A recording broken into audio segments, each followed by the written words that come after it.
आगे आपको एक और बड़ी खबर बताते हैं।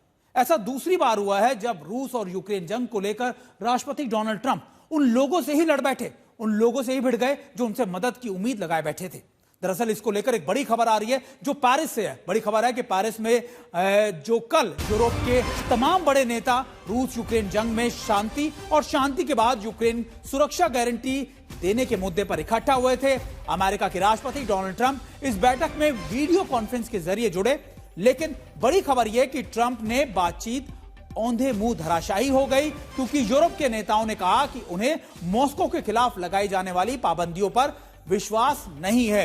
यह सुनकर डोनाल्ड ट्रंप भड़क गए। उन्होंने आरोप लगाया कि यूरोप के देश रूस से तेल खरीद रहे हैं और उससे इस जंग को जारी रखने के लिए पैसा मुहैया हो रहा है।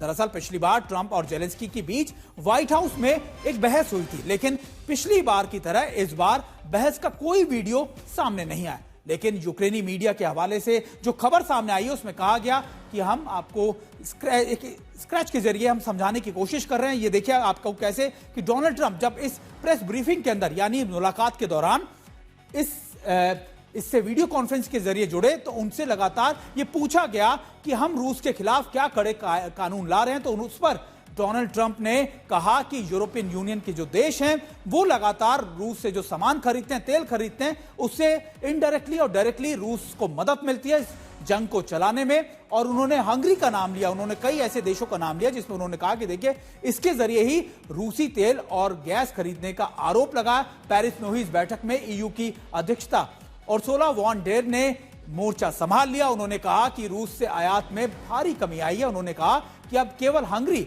और स्लोवाकिया ही रूस से तेल खरीद रहे। इस मीटिंग में ट्रंप के दूत स्टीव विटकॉफ भी मौजूद थे। उन्होंने कहा कि ईयू को यानी यूरोपियन यूनियन को रूसी तेल मिल रहा है और वो भारत से होकर उनको मिलता है। इस बहस में बातचीत का माहौल बहुत ज्यादा गर्म हो गया।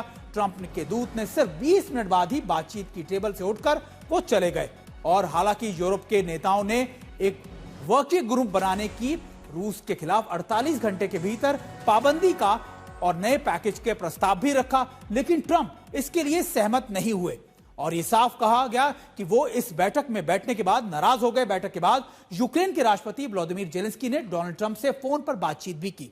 रूस के खिलाफ और ज्यादा सख्त कानून या फिर और बड़े सैंक्शंस लगाने की अपील की गई। ट्रंप ने उसमें भी कहा कि यूरोप के नेताओं को यह तय करना होगा कि हंगरी और स्लोवाकिया रूस से तेल और दूसरी चीज खरीदना तुरंत बंद नहीं करते तो निश्चित तौर पर फिर व्हाइट हाउस के लिए पास कोई ऑप्शन नहीं बचेगा। व्हाइट हाउस ने अमेरिकी उद्योगपतियों से भी एक मुलाकात की। उस दौरान जब डोनाल्ड ट्रंप ने सवाल किया गया कि जेलेंस्की से बातचीत के बाद वो पुतिन से बात करेंगे, तो उनका कहना था कि वो बातचीत करेंगे, लेकिन रूस यूक्रेन जंग रुकवाना उनके लिए मुश्किल साबित हो रहा है। ये सारी बातें एक ऐसे वक्त में हो रही है जब पेरिस में लगातार यूरोप के कई बड़े लीडर्स लगातार मुलाकात कर रहे थे और वो कोशिश कर रहे थे कि शायद डोनाल्ड ट्रंप से बातचीत करने के बाद कोई रास्ता निकले, लेकिन शायद वो बातचीत एक बार फिर से धराशायी हो गई।